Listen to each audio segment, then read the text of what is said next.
This was the moment of pride when Group Captain Shubhanshu Shukla returned back to Earth alongside astronauts from USA, Poland and Hungary after spending 20 days in the space. This milestone is important because it marked India's return to human spaceflight 41 years after Rakesh Sharma made history in 1984 when he famously said, "सारे जहां से अच्छा."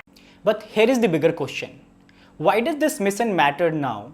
And where does India stand in the global race to space? Let's break it down. XM4 crew spent 18 days aboard International Space Station running a series of scientific and technological experiments from microgravity, biology to advanced material science. Some of these research lay groundbreak for future planetary mission and other could unlock breakthrough in diabetic management and human health back on Earth. And for India, mission isn't just about national pride. Several payloads were designed with ISRO's upcoming Gaganyaan mission in mind, bringing us one step closer to sending Indian astronauts into space in our own spacecraft. But let's take a step back and understand the bigger picture. Understand the space economy itself. According to McKinsey report, global space economy is 670 billion today and is expected to skyrocket to 1 trillion by 2030 and 1.8 trillion by 2035. That's massive. But what is driving this explosive growth? It's not just the backbone applications like satellite communication and weather forecasting, but what you call reach application. Something like space tourism, Earth observation, and advanced analytics powered by AI and machine learning. From GPS in your phone to real-time data on climate change, space is becoming part of our daily life. But where does India stand compared to other global players? According to industry estimates, United States control 55 to 60% of total space economy, China holds 10%, and India's share is roughly 2 to 3%, driven by our national programs and new age space startups.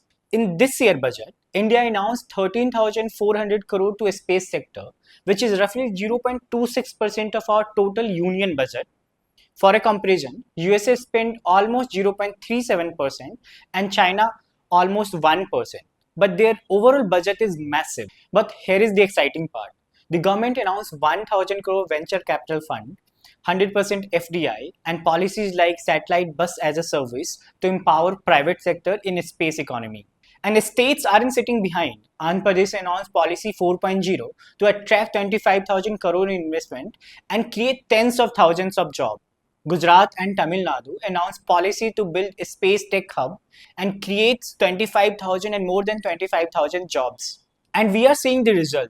Skyroot launched India's first privately built rocket, Vikram S, and dozens of other startups are ready to make India a serious player in a space economy.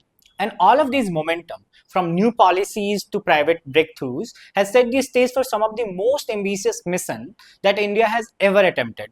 We all felt proud in 2023 when India launched Chandrayaan-3 to become the first country to land on South Pole of the Moon. ISRO is already working on Chandrayaan-4 to bring back Moon sample for the very first time.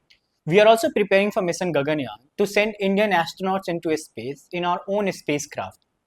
The Gaganyaan budget has been boosted to $2.3 billion, targeting 2 crewed and 6 uncrewed missions by 2028, a national space station by 2035, and a crewed moon landing by 2040. And beside these flagship programs, there are multiple projects taking shapes driven by ISRO and new age private startups. Global players have ambitious plans too. NASA is gearing up for Artemis 2 to fly the astronauts around the moon for the very first time in 50 years. China's Chang'e-2 will bring back samples from the far side of moon, something that no country has ever attempted. And SpaceX is moving closer to carry humans to orbit and eventually to moon and Mars. These missions aren't for prestige, they're about securing future of technology, science, and even humanity. As the world enters the new era of space exploration, India is no longer watching from the sideline. From Chandrayaan to Gaganyaan and beyond, we are charting our own paths to a star. If you found this video insightful, don't forget to like, share and subscribe. And in the comment, please let us know which mission you are most excited for.